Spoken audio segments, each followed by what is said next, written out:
Pabili mo na ako kay Papa na inumin na mainit. Okay, thank you.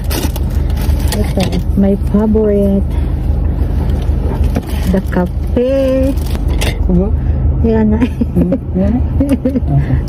Ito naman kay Papa. Ito kay Papa, guys. Ito yung sa ate. Inom tayo, guys. Malamig ngayon, guys. Alam niyo ba? Kung kailan patapos na yung taglamig, saka tuloy mahangin. Doon namin yung aking anak. Dito lang sa anuhan ng train. Aking anak dumating na siya. Malapit na magabi, guys. Yan. Gabi na. The time is 6 o'clock na ng hapon, malapit na maggabi, kaya madilim na po, medyo madilim na po dyan sa labas. Yan, guys. Napagod yung anak ko sa biyahe, guys, magsakay sa airplane. Madami daw siyang biniling mga pasalubong sa amin ni Papa niya.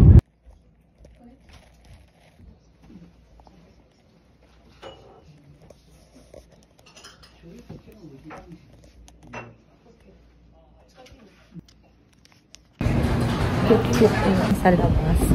Papaya. Pili tayo nitong papaya. Ito lang ang kukunin ko kasi tawag niya, ako lang naman kasi ang kakain. Medyo malambot na siya.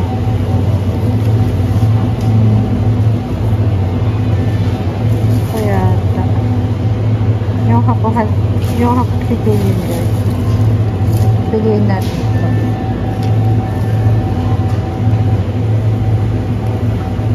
May tatadan din sila. Sukiro? Yan. Papaya dyan ay. Tabi ko to ako kito. Namay wa. Sukiro ano? Ama akin. Okay.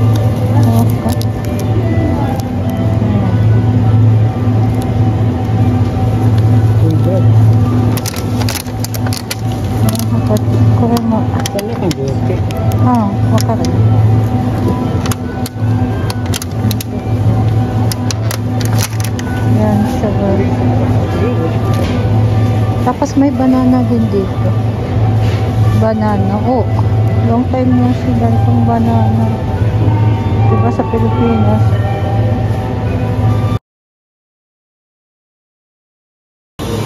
Kuya tapit na ito. Ito guys. Bumili kami ng isda.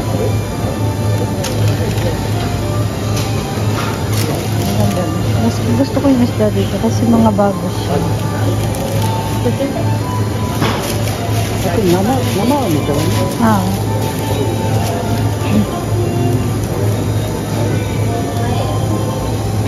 Ikaw ito? Ikaw mo?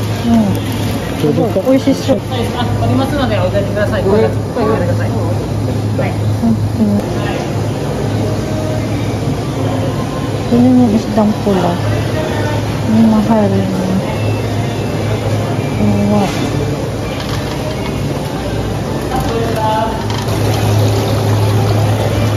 Tapos ito naman buhay na isda. Ayan. Malalaki na. Tinitinda nila yan. Buhay na isda.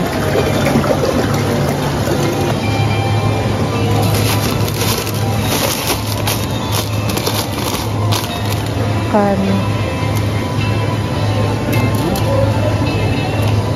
Yan yung price, guys. Kung magkano?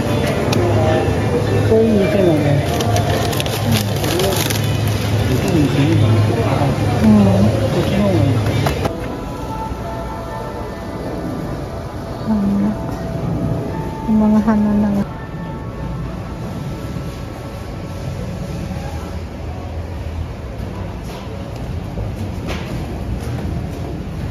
Hi guys, bumili kami ng dessert. Kain po tayo.